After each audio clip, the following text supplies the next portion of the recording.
I've known my friend Amir for years, the kind of friendship that starts in college and somehow survives every change life throws at you. He's the one I can call at 2 a.m. to vent about work, or meet for tea on a slow afternoon without needing to plan it days in advance. And over those years, I've been to his house more times than I can count. Birthdays, study sessions, lazy weekends, even just to pick him up before heading out somewhere. His place always felt warm and familiar, like a second home.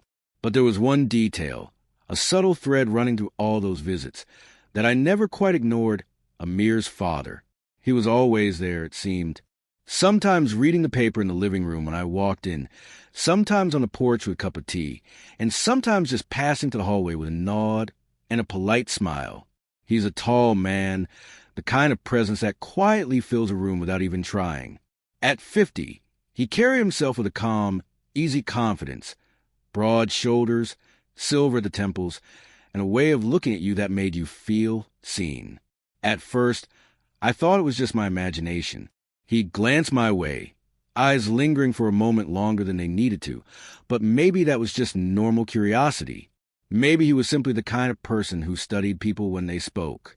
Yet over time, I noticed it more and more. The way his gaze would follow me across the room, the almost imperceptible upward curve of his lips when we exchanged greetings, the faintest pause before he looked away. I'd be in the kitchen with a mirror, grabbing a glass of water, and his father would pass by, offering a soft, "How are you, Beta?" in a tone that carried warmth and something else. I couldn't name it then, but it stayed with me long after. Sometimes, it wasn't even words. Once, during a family dinner I'd been invited to, I caught him watching me from across the table, his eyes calm but unblinking, as if I were a puzzle he was quietly solving. When I met his gaze, he didn't look away instantly like most people do. Instead, he held it for a beat, just long enough for my stomach to do this strange, tight little flip. I started noticing smaller things too. The way he'd ask questions that went a little deeper than casual small talk. "How's work?" would turn into "Are you happy there?" And "What do you want to do next?" It was as though he wanted to know me, not just know about me. And when he listened, he really listened, leaning in slightly, nodding at the right moments, making me feel like every word mattered. I wasn't sure what to make of it. Part of me thought, it's just respect. He's older. Maybe he's just naturally attentive. Another part, the quieter, more instinctive part, whispered that this wasn't just polite interest. This was something else. The strange thing was, I didn't feel uncomfortable. In fact, if I was being honest with myself, there was a quiet thrill in it. It wasn't that I thought about him all the time. My life was busy, and I had my own world outside of Amir's family. But whenever I stepped into that house, there was a part of me that was aware of whether he was home, aware of the sound of his footsteps in the hallway, aware of the way the air in the room seemed to shift, almost imperceptibly, when he walked in. I told myself it was nothing, but still on some level I knew the way his eyes would find mine in a crowded room, the slight hesitation in his voice when he said goodbye, as though he had more to say but decided against it, the moments when our paths crossed, too many to be pure coincidence, when I'd arrive and he'd just be stepping out of his study, or when I'd be leaving and he'd be in the driveway, leaning casually against his car, ready with a comment or a question that kept me there a little longer. It built up slowly, almost without me realizing it, like the way a song can get stuck in your head, without you knowing when it started playing. Looking back, I think I knew something was going to change long before it actually did. I just didn't know when or how. The last time I visited before everything began, I remember walking into the living room to find him sitting on the couch, reading. He looked up as I entered, and for a second there was no smile, no polite mask, just a look, direct, steady, almost unreadable, but heavy with something I felt more than I understood. And for the first time, I found myself wondering what it would be like if that unspoken thing between us ever crossed a line. I shook the thought off quickly, focusing on whatever Amir was saying from the kitchen. But later that night, lying in bed, the memory of that gaze came back to me. It felt like a moment that had stretched longer than it should have, like a door had opened somewhere, silently, without either of us saying a word. I didn't know it then, but we were both already standing on the threshold.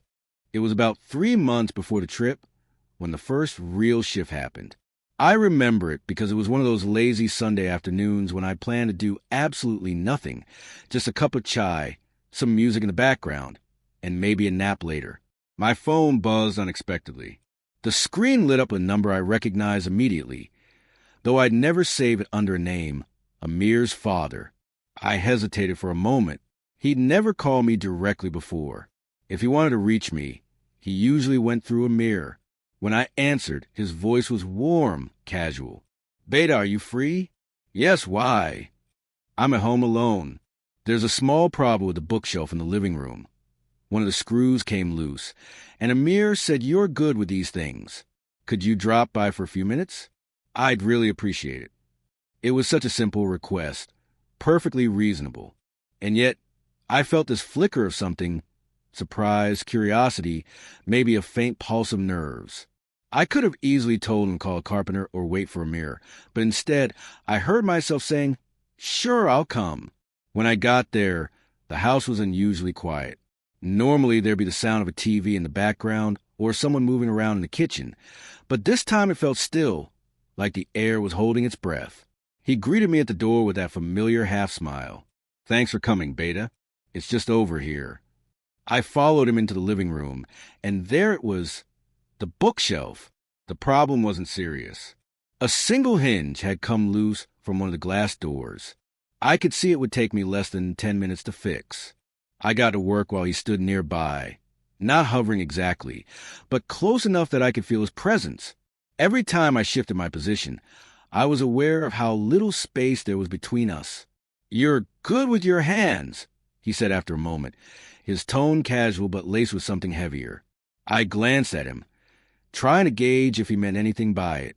His expression was neutral, almost amused, but his eyes were watching me in that same way I'd noticed before, steady, deliberate. We'd talk about small things, work, the heat that summer, a cricket match he'd watched the night before.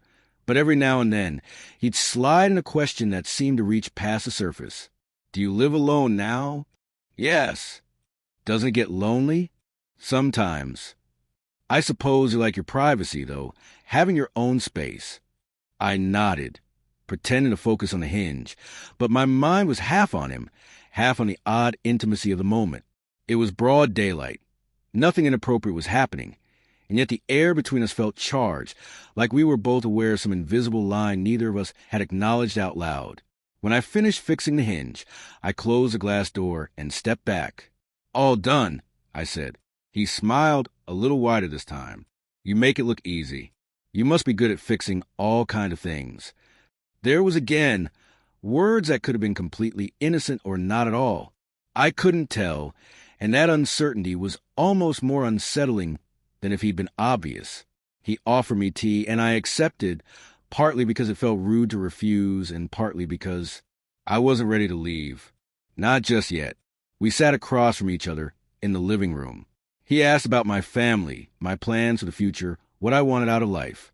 Every time I answered, he listened with this undivided attention that made me feel like my words mattered more than they did with most people. At one point, I made a joke about my cooking skills being terrible, and he leaned forward, elbows on his knees, his voice dropping slightly. "Some things you can learn. Others you just have a natural touch for." I didn't even know what to say to that. My heart gave a small, inexplicable kick, and I found myself taking a slow sip of tea just to have something to do. The conversation drifted on, never crossing any explicit lines, but weaving this strange closeness between us. There was a moment when our eyes met, and neither of us looked away right away. It wasn't a long stare, but it was enough for my chest to feel tight. Eventually, I glanced at the clock and realized I'd been there for nearly an hour. I stood to leave, and he walked me to the door. "Thanks again for coming, Beta," he said, his hand briefly resting on my shoulder.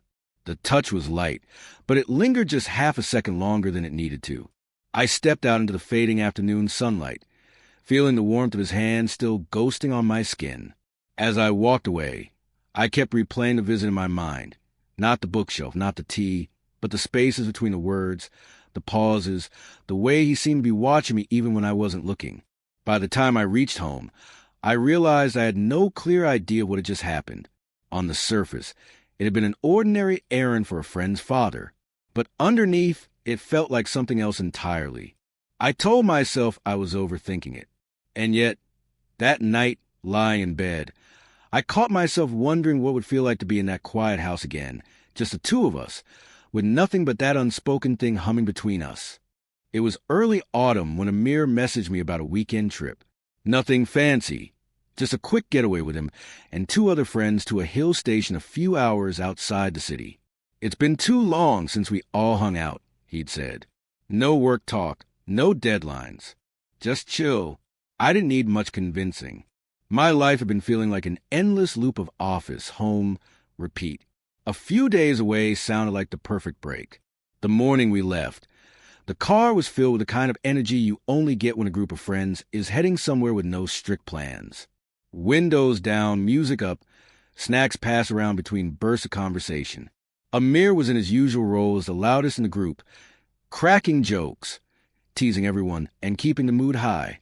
I leaned back in my seat, letting the wind slap my face, already feeling lighter than I had in weeks. We reached the hill station by early afternoon. The air was cooler, tinged with the smell of pine. We found a small guest house tucked away from the main road, the kind of place where time seemed to slow down. The rooms were basic but clean, the beds covered with heavy quilts, and the balconies open to views of rolling green hills. The next 2 days blurred into a mix of lazy walks, cups of steaming chai on the balcony, and aimless conversations that somehow felt more honest than the ones we had back home. We hiked to a waterfall one morning, the cold spray soaking our clothes but making us laugh like kids. In the evenings, we sat around a small fire pit, wrapped in sweaters, talking about everything from old college stories to wild, what-if scenarios about our futures. It was a kind of trip that didn't need big events to be memorable. It was the small moments that stayed with me, Amir trying and failing to roast marshmallows without burning them, the way the stars looked impossibly close at night, the quiet peace of just existing somewhere far from the city's constant noise. On the last day, we decided to leave after sunset to avoid the midday traffic on the highway. The drive back was quieter. Everyone was a little tired, lulled into that comfortable silence that comes after you've had your fill of fresh air and good company. I dozed off for a while, waking only when the car slowed as we entered familiar streets. By the time we reached Amir's house, it was past midnight. The city felt different at that hour, emptier, softer somehow. I unbuckled my seatbelt, ready to head home, but Amir stopped me. "It's really late," he said, stifling a yawn. "Don't bother going all the way to your place. Just crash here. You'll get home faster in the morning." I hesitated. My apartment wasn't that far, but the thought of dragging myself through the deserted streets and then having to deal with my locked-up building gate didn't sound appealing. "You sure?" I asked. "Of course. You know you're always welcome." I nodded, too tired to argue. "All right." We lugged our bags inside, the quiet of the house wrapping around us. The lights in the living room were dim, casting soft shadows on the walls. It seemed like everyone else was asleep, his father included, I assumed. Amir led me to the guest room at the end of the hallway. "Here you go," he said, tossing an extra blanket onto the bed. "Make yourself comfortable. I'm crashing in my room." "Thanks, man," I said, setting my bag down. "Good night," he mumbled, already halfway to his door. Once I was alone, I took a quick shower to wash off the road dust, then pulled on a fresh t-shirt. The bed was surprisingly comfortable, the kind that swallowed you up just enough to make you want to stay still. I stretched out under the blanket, listening to the faint hum of the ceiling fan, my body grateful for the stillness after hours on the road. The house was completely silent now, except for the occasional creak of wood settling. I closed my eyes, feeling the pull of sleep. My mind flickered briefly to the last time I'd been here alone, that afternoon with the bookshelf. The memory felt distant, but still carried the faint hum of tension I hadn't fully understood. But tonight was different. I was here by chance, invited to stay only because of the late hour. I told myself it meant nothing. My only plan was to get a good night's rest and head home in the morning. At least, that's what I thought then. What I didn't realize was that this quiet night, in this still house, was the exact set of circumstances under which that unspoken thing, whatever it was, would finally step out from the shadows. The guest room was small but comfortable, tucked at the far end of the hallway. The moment I lay down, I realized how tired I really was. My whole body seemed to sink into the mattress, the kind of exhaustion that wraps around you like a heavy blanket. The air smelled faintly of detergent and something warmer, like the lingering scent of sun-dried sheets. From somewhere outside came the distant hum of the streetlights, the occasional bark of a dog, and the faint rustle of leaves in the night breeze. I turned onto my side, pulling the blanket up to my shoulders. The room was dimly lit by a small night lamp in the corner, just enough to keep the darkness from feeling absolute. My mind was still buzzing faintly from Trip, the voices of the day echoing in fragments, but slowly everything began to fade. Sleep was just starting to claim me when I felt it. A hand. It was light at first, almost cautious, resting just above my hip. My body tensed instinctively. Confusion jolted me fully awake. But before I could move, the hand began to trace slowly along my waist. The touch was deliberate, unhurried, like someone mapping out a familiar path. My heart thudded in my chest, and then I heard it, a low voice, close enough that I felt the warmth of his breath on my neck. "It's yummy." The words slid through the quiet, like a secret not meant for anyone else's ears. For a moment, I didn't breathe. I knew that voice. Even in the dark, even half asleep, I knew exactly who it belonged to. I turned my head slightly, and there he was, Amir's father, standing so close to the bed that his shadow stretched over me. His face was partially in the dark, but I could make out the way his eyes held mine, steady and unflinching. "Uncle." My voice was barely more than a whisper, unsure whether it was meant to question him or stop him. He didn't answer right away. Instead, his fingers hooked gently under the hem of my t-shirt, lifting it a little, just enough for cool air to touch my skin. "I wanted to do this for a long time," he murmured, his voice even quieter now. Shock tangled with something else, something warmer, heavier, that I didn't want to name. My first instinct should have been to move, to create distance, to remind him who I was in relation to him. But my body didn't move. My breath came shallow, my mind caught in the strange gravity of the moment. The t-shirt slid higher, slowly, almost ceremoniously, until it was over my head. He didn't rush. Every movement felt deliberate, as if giving me time to stop him if I wanted to. But I didn't. I lay there, feeling the cool air on my skin, his gaze moving over me in a way that made me acutely aware of every inch of myself. My pulse was a steady drumbeat in my ears. "This is wrong," a small voice in my head said. "This is your friend's father." But right behind it came another voice, softer, coaxing. "It feels good. You've thought about this." I had, not in a concrete, daydreaming sort of way, but in passing moments over the years.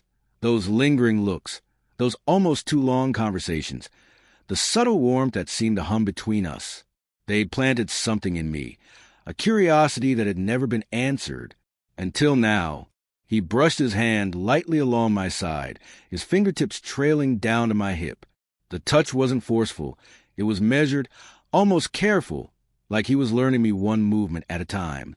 My breath caught, not from fear, but from the sheer unexpectedness of being here, like this, with him. My mind was a mess of contradictions. Guilt threading through want, hesitation tangled with the undeniable pull of the moment. I thought of Amir, asleep, just a few doors away. I thought of how this could never be something simple, never be something we could explain. And yet, I didn't want to stop. He leaned closer, and I could feel the warmth radiating off him. His hand rested at my lower back, pulling me subtly toward him. It wasn't a question, but it wasn't a command either. It was an invitation. I exhaled slowly, a kind of surrender. My decision wasn't made in words. It was made in the quiet space between thoughts, in the way my body didn't resist, but instead leaned into his touch. Whatever the consequences, whatever the mess this might make later, right now I wanted to see where it would lead. His lips brushed my shoulder. Light at first, testing, and then firmer, as if confirming that I wasn't going to pull away. My skin prickled at the contact, the sensation sending a ripple through me that I felt all the way down to my fingertips. Every sound in the room seemed amplified. The soft rustle of the blanket as I shifted, the faint creak of the floor under his weight, the steady rhythm of our breathing. Time felt different here, slower, stretched thin over the sharp edges of anticipation. For a long moment, neither of us spoke. He continued to touch me in that deliberate way, and I stayed there, letting it happen, my mind quieting into something dangerously close to acceptance. When his hand slid higher along my back, I closed my eyes. There was no point pretending anymore. I was in this. Not by accident. Not because I didn't have a choice, but because somewhere in me, I wanted this connection, this forbidden closeness. The thought should have scared me. Instead, it felt like a door opening, one that had been there all along, waiting for the right moment. And this was it. The next morning, the sunlight came through the blinds in pale, fractured lines, landing across the guest room floor like quiet secrets. My head felt foggy from sleep, but my mind was anything but calm. I could still feel the memory of last night in my skin, in the lingering heat on my waist where his hand had rested. It was too vivid to push away, too strange to label as a dream. I heard the faint creak of the floorboards outside before the door opened. He stepped in, not with the casual cheer of someone checking if I was awake, but with a kind of deliberate quietness that made my heart pick up. His gaze found me almost instantly, and there was no pretending not to remember what had happened. "I should explain," he said softly, his voice low but steady. He sat on the edge of the bed, close enough for me to feel the heat radiating from him but not touching me yet. "I've been attracted to you for a long time." The words landed heavier than I expected. He didn't say it like a confession wrung out of guilt, but like something that had lived in him for years and finally found a way out. I stared at him, unsure if I should feel flattered or unsettled. Maybe both. He looked down at his hands, almost like he was bracing himself for my reaction. "I noticed you the first time you came over. You were just visiting my son, sitting in our kitchen, and I caught myself watching you. But I stayed quiet. I told myself it wasn't right, that I should keep my distance." My chest tightened. Part of me wanted to pull away, to tell him he shouldn't have said that. But another part, the deeper and more honest one, was curious. I noticed you too," I admitted, my voice quieter than I meant. His head lifted, surprise flickering in his eyes. "You did?" I nodded slowly, not in the same way at first. "But I always knew when you were looking. I could feel it, and I didn't hate it." The last part slipped out before I could stop it, and my cheeks flushed. There was a long pause where we just sat there, breathing in the heavy stillness between us. His expression softened, relief mixing with something warmer. "I didn't expect this," he said. "I thought maybe last night crossed a line. Maybe you'd wake up and never want to see me again. I don't know what I want," I admitted, my voice trembling slightly. "But I know I'm not angry." That seemed to ease something in him. His shoulders lowered, and he let out a slow exhale. "Then maybe," he said, his tone almost tentative, "we just see where this goes." I didn't answer right away, but the truth was already there, humming under my skin. This wasn't one-sided. It never had been. The days that followed felt both surreal and strangely natural. We didn't rush into anything loud or reckless. Instead, we settled into a rhythm that felt almost secretive by design. He would call me on quiet afternoons when he knew my friend was at work, his voice low, as though the very air around him might be listening. Sometimes it was just to hear how my day was going. Other times, he'd suggest we meet for coffee in a small cafe far from familiar streets, or take a slow drive to nowhere, the kind where conversation wandered as freely as the road itself. In those moments, stripped of the tension of first contact, I began to see him in a way I hadn't before. Beneath the teasing remarks and easy confidence was someone deliberate and patient. A man who paid attention not just to what I said, but how I said it. He would notice if my voice wavered when I spoke about something that bothered me, and he'd gently press until I told him more.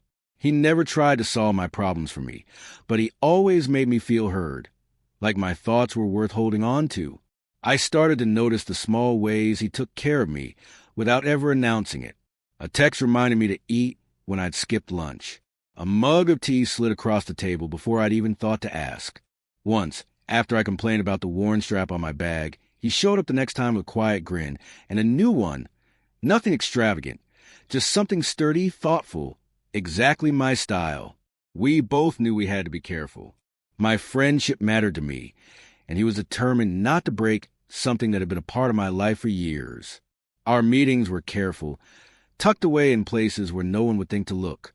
Sometimes I'd tell my friend I was running errands, and he'd tell his family he had a late meeting. We'd find ourselves in the same quiet space, shutting out the rest of the world for an hour or two. It wasn't just about physical closeness anymore, though that was still there, still electric. It was about knowing we were building something that lived outside of that initial spark. With time, I realized what had surprised me most wasn't that he'd wanted me. It was that he had chosen to want more than just the moment. He wanted to know how I thought about the future, what music I listened to on long drives, why I still had the habit of tapping my fingers when I was deep in thought. He wanted all the little, unremarkable pieces of me, the ones most people overlooked. One evening, we sat in the back of his car, parked on a quiet hill overlooking the city. The lights below looked like scattered constellations, each one twinkling as though it carried a secret. He didn't say much at first, just rested his hand over mine, warm and steady. Then he turned to me and said, "You know, I didn't expect this either, but I'm glad I didn't walk away." I smiled, because I understood exactly what he meant. I hadn't planned for him to become this. Not just a memory, but a part of my daily thoughts, a thread that wove itself into my plans without asking. The quiet certainty in his gaze made me feel something I hadn't in a long time. Chosen, wanted, seen. When we finally drove away that night, the air between us felt lighter, like we'd both stopped waiting for the other to pull back. It was still complicated, still something we had to guard carefully, but it was ours. And in a world where so much felt uncertain, that was enough.